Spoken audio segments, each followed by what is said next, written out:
제목 예수님 닮기 원하니라.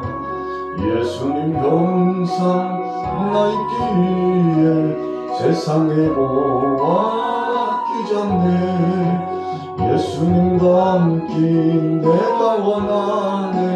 날 구원하신 예수님을 내 마음속에 지금 보도사 주님의 형상 미치소서. 무한한 사랑 풍성한 긍휼 슬픈 자 위로하시는 주. 길 잃은 죄인 부르는 예수 그 형상 담게 하옵소서. 예수님 닮기 내가 원하네. 날 구원하신 예수님을 내 마음속에 지금 거두사 주님의 형상 미치소서. 겸손한 예수 거룩한 주님 원수의 멸시 참으시사 우리를 위해 고난을 받은 구주를 닮게 하옵소서. 예수님 닮기 내가 원하네. 날 구원하신 예수님을 내 마음속에 지금 거두사 주님의 형상 인치소서. 오늘 본문 말씀을 통해서 은혜 받고자 하는 제목은 오병이어의 기적을 나타내신 예수님. 오병이어의 기적에 대한 말씀입니다. 자, 본문의 상황적인 배경을 보면 30절에 사도들이 예수께 모여 자기들이 행한 것과 가르친 것을 낱낱이 고했다 그랬어요. 자, 전도한 이후에 전도 보고를 하는 겁니다.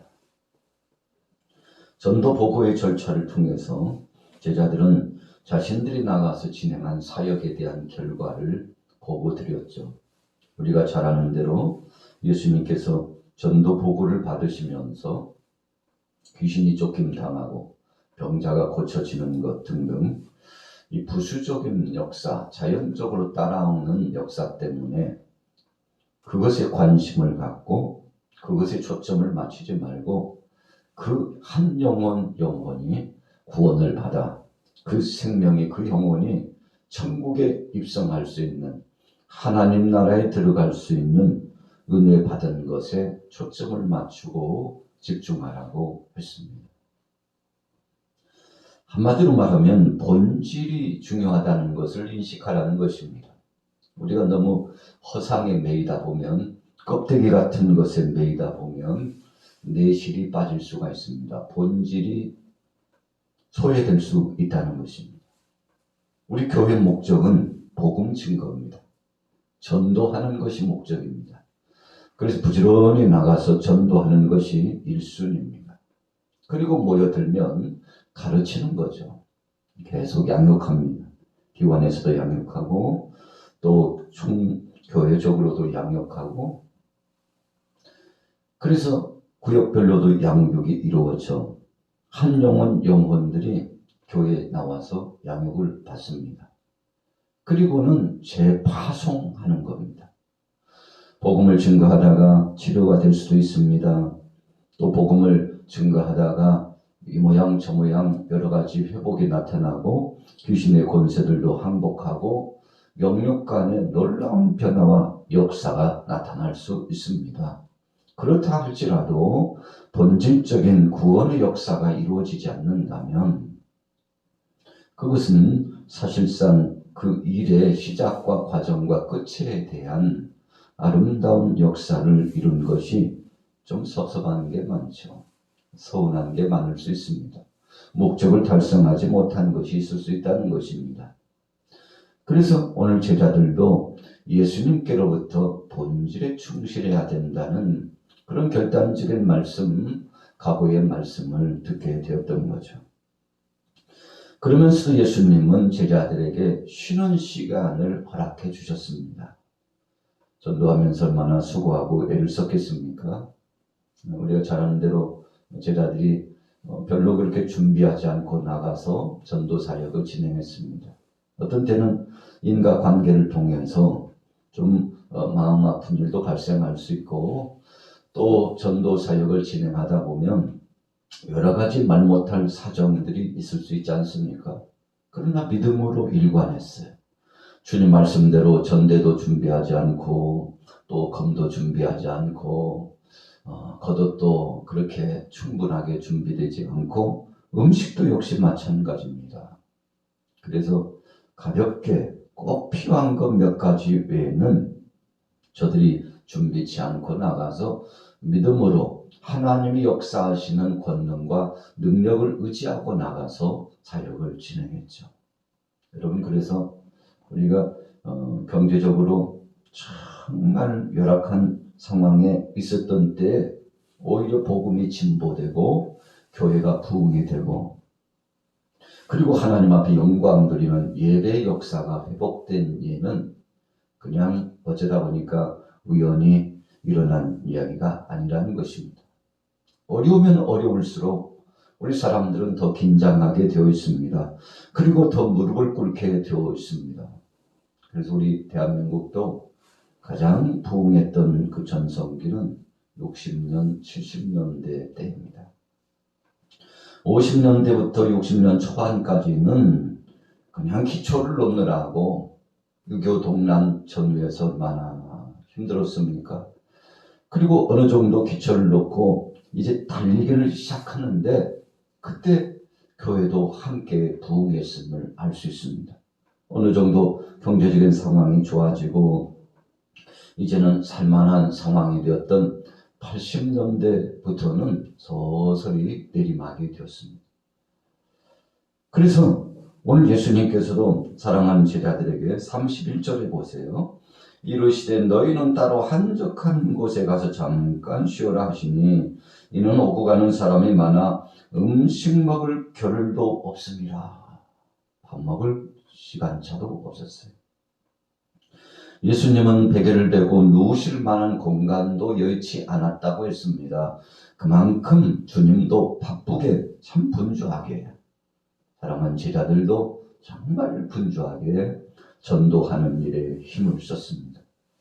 그래서 우리 양화교회도 복음 증거하는데, 전도하는데 힘을 써 나가면 하나님께서 이 모양 저 모양 더 많은 영혼들을 붙여주실 줄로 믿습니다. 그래서 가정에서도 전하고, 지역에서도 나가 전하고, 직장에서도 전하고, 우리가 살아가는 삶의 터전주의뿐만 아니라 전 세계적으로 우리가 갈 수 없다면 나간 자들을 지원하고, 그렇게 해서 지역 전도와 또 지역의 선교를 계속 진행하는 거죠. 교회는 전도와 선교가 끊어져서는 안 됩니다. 끊임없이 하나님 앞에 헌신하고 이 일이 도모되도록 하는 것이 목적입니다. 우리가 모여서 그냥 친목을 도모하고 우리의 영적인 생활로만 족한다면 교회의 사명을 반쪽만 하는 것입니다. 그래서 부단히 나가서 어떻게 하면 전도할까? 어떻게 하면 주님의 몸된 교회가 왕성하게 부흥하기를 소원할까? 어떻게 하면 우리 지역 말고도 다른 지역에도 복음이 확장될까? 예수님 말씀하시는 것처럼 땅 끝까지 복음이 증거되면 그때 주님 오시겠다고 말씀하셨는데, 이런 전도와 선교의 열정을 품는 교회를 주님은 시대적으로 다 책임져 주셨습니다. 그래서 우리 대한민국이 지금은 선교 이국입니다. 세계 속에 그래도 선교를 가장 많이 하는 나라, 첫 번째는 아닙니다만 두 번째로 그렇게 많이 선교를 하고 있는데, 선교를 많이 하고 있기 때문에, 지역 전도뿐만 아니라 선교를 많이 하고 있기 때문에 하나님께서 우리나라를 책임져 주고 있으시다는 것입니다. 이것은 영적인 안목이에요. 그래서 지역의 교회가 전도에 힘쓰면 하나님은 그 지역에서 교회를 책임져 주시고, 또 지역 밖의 선교에 힘쓰면 하나님께서 그냥 한 개교회뿐만 아니라 전 교회를, 그러니까 나라 전체를 책임져 주신다는 것입니다. 이런 가까운 곳의 역사뿐만 아니라 포괄적인 역사를 하나님이 통괄하시고 보장해 주시고 책임져 주신다는 사실을 알면 우리가 전도나 선교를 소홀히 할 수 없죠. 아이고, 우리도 못하는데, 참 우리도 힘든데, 아유, 그런 그다의 곳에 신경 쓸 여력이 있습니까? 라면 주님의 뜻을 모르는 것입니다. 여러분, 그래서 우리는 끊임없이 부단히 지역권과 지역 박격권의 생명의 복음을 증거하고자 애를 쓰면 하나님 나라에서는 춤출 일이 나타나는 거죠. 그래서 예수님께서 제자들에게 너희가 귀신의 권세가 떠나가고 그래서 외형적으로 나타나는 기적에 지금 마음을 빼앗기고 그것에 감동할 시간이 아니다. 더 기뻐해야 될 것은 천국에서 천군 천사들이 또 하나님 아버지가 기뻐하고 계신다는 사실을 잊지 말라. 한 영혼이 구원받으면 천국에서는 잔치가 벌어진다는 사실을 기억하라. 자, 그래서 제자들로 하여금 이 일에 계속 총진군하도록 하셨고 잠깐 쉴 틈을 허락해 주셨던 것이죠. 자, 32절에 보세요. 이에 배를 타고 따로 한적한 곳에 갈새 그들이 가는 것을 보고 많은 사람이 그들인 줄 안지라 모든 거울로부터 도보로 그곳에 달려와 그들보다 먼저 갔더라.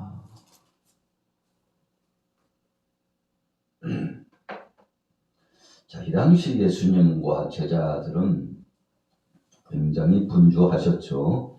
그러면서도 보람이 있으셨습니다. 사실은 은밀하게 좀 조용히 일을 진행하고 이동하려고 했는데 이 무리들이 그냥 내버려 두지 않아요. 예수님께서 움직이는 그 행보마다 얼마나 사람들이 따르고요. 오른쪽으로 가면 오른쪽으로, 왼쪽으로 가면 왼쪽으로 함께 이동하여 와서 오히려 먼저 앞장서 가가지고 대기해. 야, 오늘 예수님 어느 거울에 가신다더라. 우리가 봤다니까. 배편 방향 돌리는 거 보면 알지 뭐. 예수님과 그 제자들의 일행이 어느 방향으로 가셨다니까. 그래서 사람들이 예수님 만나 뵙기 위해서 어떤 사람들은 배를 타고 이동하고 어떤 사람들은 지레 짐작하고 그 방향으로 향하여서 계속 걸어 주님이 가시는 곳으로 가는 겁니다. 이 소문이 발도 달리지 않았는데 천리까지 가요. 소문이 퍼져나가요. 여러분, 그래서 이 소문을 듣고 온 사람들이 예수님 앞에 나와서 말씀 듣기를 원하고 치료와 회복받기를 원했습니다. 여러분, 오늘날 교회 역사도 이와 같이 되어지는 것이죠. 그래서 좋은 소문을 계속 내는 겁니다.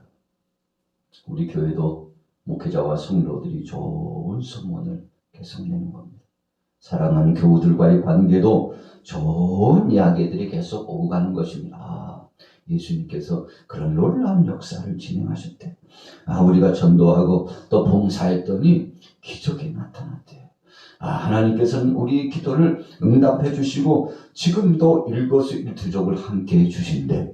모이기만 하면 이와 같은 진솔한 이야기, 복음에 대한 이야기, 하나님 영광에 대한 이야기, 전도에 대한 이야기, 어떻게 하면 구제하고 봉사할까? 우리가 이렇게 구제하고 봉사했는데 참 보람되더라고. 쉴 틈 없이 이런 이야기들이 계속 오고 가는 것이 교회의 본질적인 모습입니다. 인간관계 속에서 이런저런 다툼이나 갈등이나 또 세상 사람들이 좋아하는 이야기나 마귀가 춤을 출 일들에 우리가 함께 흔들린다면 여러분, 그것만큼 불행한 것은 없습니다.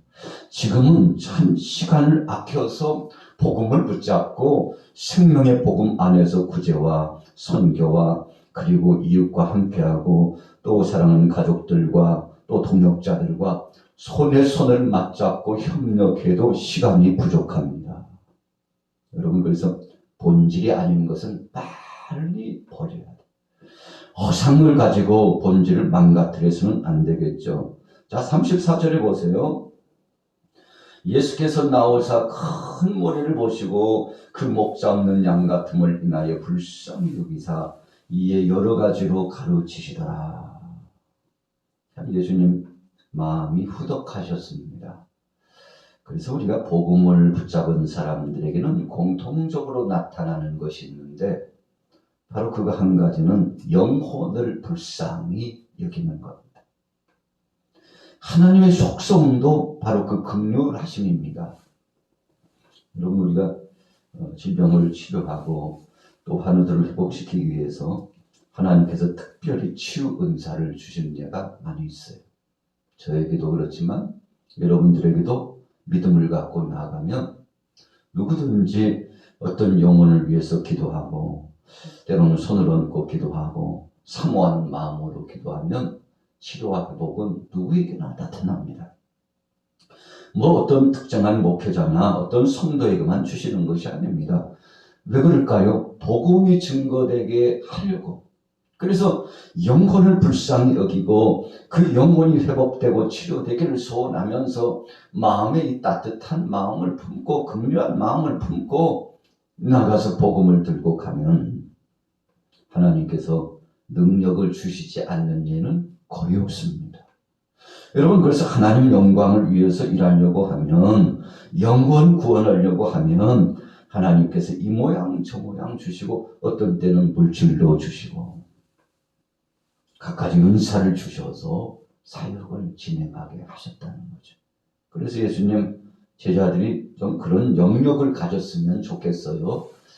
그래서 제자들에게 주머니나 또 전대나 그리고 너희들이 가지고 갈 수 있는 것 지팡이 가장 핵심적인 것 외에는 준비하지 말고 그냥 가라.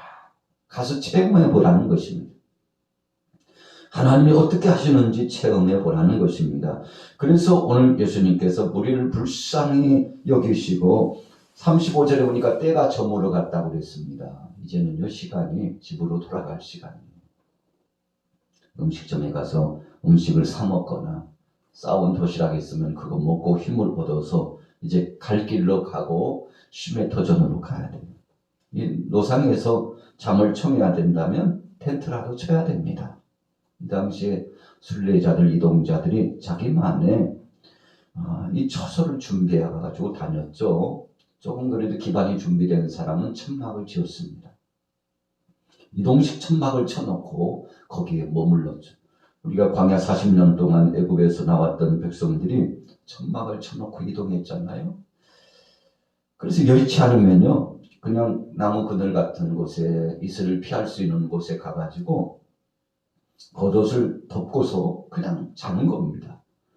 이것이 서민 출신들의 이동하면서 나그네처럼 이동하면서 하룻밤을 지새는 방법입니다. 겉옷 하나면 충분해요. 그거 가지고 밤을 새는 거 아니겠습니까? 오늘 예수님 그렇다 할지라도 저들을 불쌍히 여겨서 제자들은 뭐 이런저런 계산을 가지고 이 무리들을 염려했지만 예수님께서는 너희가 먹을 것을 줘라. 37절에 너희가 먹을 것을 줘라. 200데나리온의 떡을 사서 먹이리까? 계산 빠른 지라들이 계산을 해보았습니다. 그러나 예수님께서는 아니 그거 말고 너희가 가지고 있는 거 없냐고 찾아보았더니 떡 5개와 물고기 2마리 5병 2어밖에 없어요. 그런데 예수님께서 그것을 가지고 축사하셨습니다. 하늘을 우러러 축복 기도를 하셨습니다. 그랬더니 나누어 주매 5천이나 되는 사람들이 50씩 100씩 앉아 있었죠.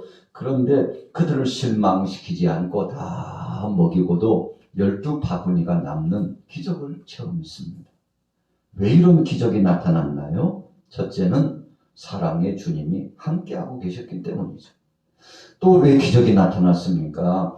없는 중에도 최선을 다하여 준비하고 선심을 썼어요. 선한 마음을 가지고 배려하는 마음을 가지고 상대를 존중히 여겼습니다. 그리고는 주님 앞에 모든 것을 소상히 보고했습니다. 작은 것이지만 주님 앞에 내놓았죠. 다른 성경에 보면 어떤 한 아이가 자신의 도시락을 내놓았다고 했습니다. 어쩌면 그 아이는 자기 도시락을 예수님께 내어드리는지도 몰라요. 아니면 안드레에게 이거 잡수세요. 우리 식구는 뭐 하나 비기는 하지만 남은 것 가지고 나눠 먹을게요. 그래도 배고프실 거 아니에요. 우리만 먹을 수 없고 함께 먹길 원합니다. 아니면 예수님이라도 가져다 드리세요. 주님께 올려드리길 원합니다. 자, 이 사랑하는 마음을 갖고 어떤 한 가정에서 도시락을 내놓았죠. 그런데 보면 그 도시락이요, 전에 내려오는 이야기에 의하면 서민 출신의 도시락이었대요. 그러니까 참 옛날로 말하면 보리밥도 먹기 힘들어가지고 감자, 고구마 이겨가지고 혹은 무 썰어 넣어가지고 지은 밥, 어찌 보면 잡탕밥과 같은 그런 밥, 도시락으로 준비했을지도 모를 일이죠. 그런데 그것을 내어놓았다는 것입니다. 주님 앞에 내놓았는데 주님께서 그것을 가지고 축복 기도를 해주셨어요. 예수님께서 감동하시는 것입니다. 한 아이의 그 정성에 감동하신 것입니다. 제사자들이 그래도 최선을 다한 것에 감동하신 겁니다. 그래서 주님께서 축사하시고 떼어주셨는데 이게 웬일입니까? 5천이나 되는 사람들이 먹고도 12바구니가 남았으니 참 감당할 수 없는 기적을 체험했죠. 행복한 비명이 들려왔어요. 이야, 들려오기에서 이렇게 많은 사람들이 먹고도 남을 정도로 자 이제는 등 따시고 배부르니 가자. 이런 무리들이 배불리 먹고서 돌아가게 되었던 거 아니겠습니까? 자, 예수님은 사랑의 법칙을 통해서 기적을 나타내 주셨습니다. 오늘 새롭게 시작하는 월요일 아침에 오병이어의 기적입니다. 오늘 여러분들의 가정 속에도 이런 기적이 많이 나타나기를 축복합니다. 기적을 체험하려면 어떻게 해야 됩니까? 사랑의 주님을 모시고 있으면 됩니다. 주님 떠나지 않고 주님 말씀에 집중하고 귀를 기울이면 됩니다. 세상의 허상을 쫓아가지 말고 본질적인 주님 앞에 나오면 되는 것입니다. 여러분, 그 많은 무리들이요, 세상에서 방황했다면 기적 체험하지 못했습니다. 그러나 희생을 감수하고서라도 예수님을 추적해 따라갔어요. 주님의 제자들을 따라갔습니다. 그리고 주님 아니면 안 된다고 생각했어요. 주님만이 소망이라고 생각했습니다. 여러분, 이런 정말 절박한 믿음이 있다면 오늘 하루 동안도 우리의 생업의 현장에서 기적을 체험하게 되실 텐데, 이런 풍성한 역사를 체험하시고 오늘도 승리하게 되시기를 예수님의 이름으로 축원합니다. 살아계신 하나님 아버지 은혜를 감사합니다. 오늘의 주제는 오병이어입니다. 보리떡 5개와 물고기 2마리를 가지고 놀라운 기적을 체험했는데, 아버지 하나님, 우리의 삶의 반경 속에서도, 우리의 사업장 직장에서도, 사랑하는 자녀들과 친속들에게도, 우리 양화교회에도 이런 능력의 기적이 체험되게 하여 주옵소서. 예수님의 이름으로 축복하고 기도 올려 싸움나이다. 아멘.